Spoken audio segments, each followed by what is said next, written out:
और भ्रष्टाचारी लोग अगर यहाँ पर शक्तिशाली हो गए तो यहाँ की बाईतू की जनता हमें कभी माफ नहीं करेगी।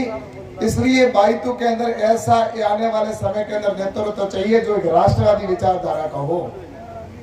तो उस समय किशोर सिंह जी ने कहा ठीक है मैं आता हूँ, और बातचीत हुई। एक ही दिन में सारी कुछ बात हो गई। किशोर सिंह जी ने उस समय कहा था प्रतापपुरी जी महाराज, उन्होंने भी कहा कि आज ही आपको पर जो कि पंचायती राज के 2 दिन में ही चुनाव हो रहे हैं। तो फिर उन्होंने कहा मैं सबको कह नहीं पाया, तो इसलिए मुझे सबको बुलाने की आवश्यकता है, लेकिन बाप जी प्रतापपुरी जी ने कहा कि आज ही मुझे टाइम है, आज ही करना है वो करो। तो उसकी वजह से फिर एक दिन बाद आप सब उपस्थित उस समय नहीं हो पाए। कुछ ऐसे कार्यकर्ता प्रमुख थे जो वहां पर उपस्थित थे, लेकिन उसके बाद में मैंने जब जब ये चुनाव आने लगे विधानसभा के, तो उस समय मैंने फिर से किशोर साहब को कहा, मैंने कहा किशोर सिंह जी अपनी पूरी जितने भी अपने उस समय के साथी थे उनको सबको साथ में अगर आ जाते हैं तो मैं दावे के साथ में कहता हूं कि बाईतू की सीट हम कम से कम तो भी 25,000 से अधिक वोटों से जीतेंगे। तो किशोर सिंह जी का मैं एक बार सबसे बात करता हूं, और बात करने के बाद में ये डेट काफी समय से चल रही थी कि कब तय किया जाए। किशोर सिंह के बीच में एक आप सबने मिलकर एक मीटिंग भी की और उसमें ये बात हुई कि हम राष्ट्रवादी विचारधारा के साथ में जाएंगे। तो तब मुझे विश्वास हो गया था कि निश्चित रूप से हमारे अंदर जो राष्ट्रवाद है ना, वो दुनिया की कोई ताकत निकाल नहीं सकती, चाहे कोई कितनी भी आ जाए ताकत। और आज आप सबने जिस तरह से यहाँ पर भारतीय जनता पार्टी का दुपट्टा पहनकर आप सभी यहाँ पर मेरे सामने खड़े हो और बैठे हो, इससे मैं निश्चित रूप से मेरे को जितनी खुशी हुई है शायद किसी को भी खुशी नहीं होगी, क्योंकि इस पेड़ को सींचने का काम आप लोगों ने किया था। मैंने आज से लगभग 10 साल पहले आपसे कहा था कि आप इस एक पेड़ का जो ये पौधा है, छोटा सा पौधा, इसमें 1 लोटा पानी डालो, इसी जमीन पर कानोर की धरती पर कहा था।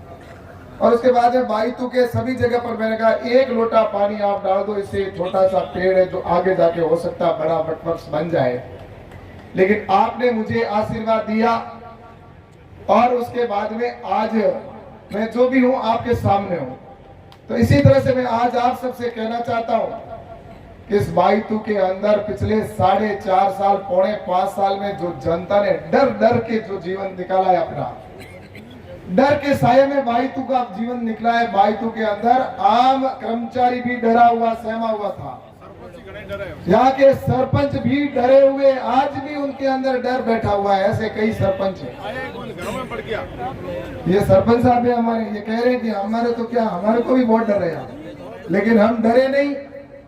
जो डर गए वो चले गए, लेकिन आज भी वो डरे हुए। लेकिन उन्होंने मुझे फोन करके कहा कैलाश जी अभी भी इनके लगे हुए अधिकारी हैं, वो हमें आज भी परेशान कर रहे हैं, इसलिए आप चिंता मत करो, जिस दिन वोट आएंगे ना उस दिन हम इतना जोर से बटन दबाएंगे कि इनके 4.5 साल की पूरी कसर निकाल देंगे।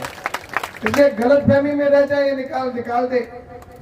और मैं निश्चित रूप से कहना चाहता हूं कि विकास में बाईतू सबसे आगे चल रहा था। जब मैं विधायक था सबसे ज्यादा अगर राजस्थान में विकास हुआ, सबसे ज्यादा काम हुए तो बाईतू विधानसभा के अंदर हुए थे। आज उन्हीं कामों को ये गिना रहे। स्कूलें हमने इंग्लिश मीडियम करवा दी। अरे भाई, वही स्कूलें जो मैंने 12वीं करवाई थी उनको वापस आपने इंग्लिश मीडियम कर दिया, और टीचर जो थे उनको हटा दिया और वो चले गए बाहर वापस। यहाँ पर 2 टीचर स्कूल चला रहे, हाई स्कूल, और उनकी इंग्लिश मीडियम के अंदर इंग्लिश पढ़ाने वाला टीचर ही नहीं है। अब हिंदी मीडियम वाला इंग्लिश का बच्चे को क्या पढ़ाएगा, उसको खुद को अंग्रेजी नहीं आती।